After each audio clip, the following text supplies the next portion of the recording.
audience out there on social media. So do we have a question from social media?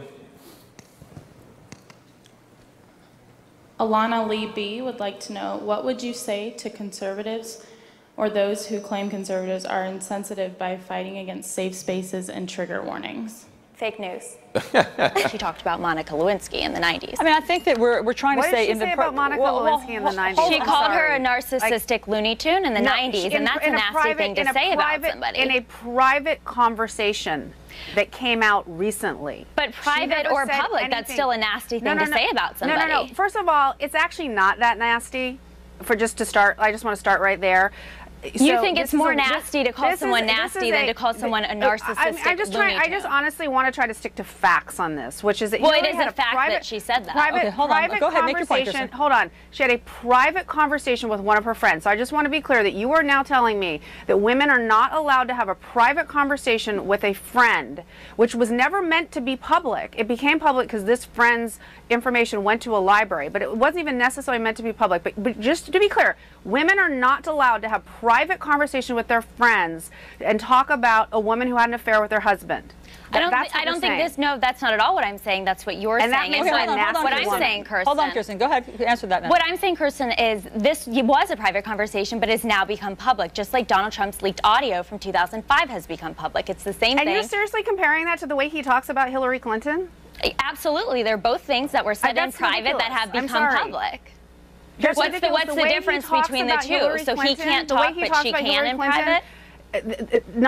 The way he... The Gestapo, and they're rounding up people to put them on a train. Come on, you know better than that. I don't know better than that. I know that under the Obama administration they targeted people who were actually criminals. Don Lemon has on Montel Williams. He says, you know, because Rachel Dolezal's white parents adopted black children, Rachel Dolezal married a black man, and she picked out a black Raggedy Ann doll as a child. That means that maybe this is true. I said, you know, I had a Mulan doll when I was little. I did not grow up to be Mulan. I am still Italian. I'm not Mulan. I'm not Chinese. So either this lady is absolutely crazy and needs mental help, or she's a con artist, which is what Montel Williams is claiming. Like him, I'm not buying it. It's crazy, and I think quite insulting. Do you agree with Ed? I mean, this kind of like wishful thinking that this could actually turn out to be closer than expected? Well, first of all, I think he's going to win. Oh, really? So, at all. Guys, well, but do you consider coal miners to be big business people? These are people who needed jobs. These are not big businessmen. These are everyday Americans, and that's the type of people he's been putting back to work in the past 30 days. What do you think? You know, Katie's absolutely right. You know, it's very important that they're talking to their constituents, but this is not 1776. We have FaceTime, we have Skype, we have phone calls, we have Twitter. There's so many different ways and creative 21st century ways for these congressmen to be talking to their constituents. They were elected by these people to get things done in Washington, and unfortunately, as we've seen time and time again with both Republicans and Democrats, nothing gets done. And I think he's 100% correct. It's not over until it's over, and the only poll that I care about and many of the American people care about is the polls on Election Day.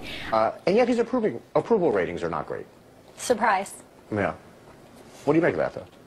I think he's still winning, and I don't think that that has anything to do with his battle against CNN. Okay.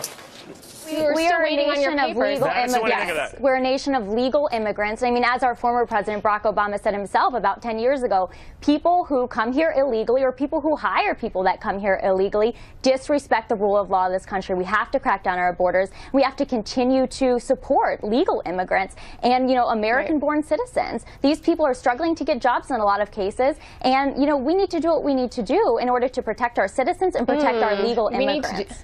He's claiming these are false allegations. He's saying that there will be evidence coming out later today to discredit these allegations.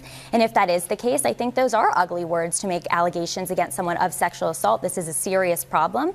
And by making false allegations, I think we take the attention away from real victims. And as Hillary Clinton said herself, these victims deserve to be heard and they deserve to be believed. And I think we need to do a better job of making sure that we do this. It's innocent until proven guilty in this country. Expect to happen. I mean, the debate obviously rises in importance, but is it too late to move the meter? What do you think? You know, I don't think we're going to see a lot of movement within the bases on either side, but with the undecided voters, like I mentioned earlier, I think there's more of them than people even realize, and I think we're going to see movement, and we could see a lot of movement in these polls who are putting their political and personal interests ahead of the interests of the American people, and so I hope that we can get this accomplished in 200 days. Here's my fear. My fear. If you had to trade lives with anyone, who would it be? Dwayne Johnson. comedy. They couldn't produce. They couldn't provide.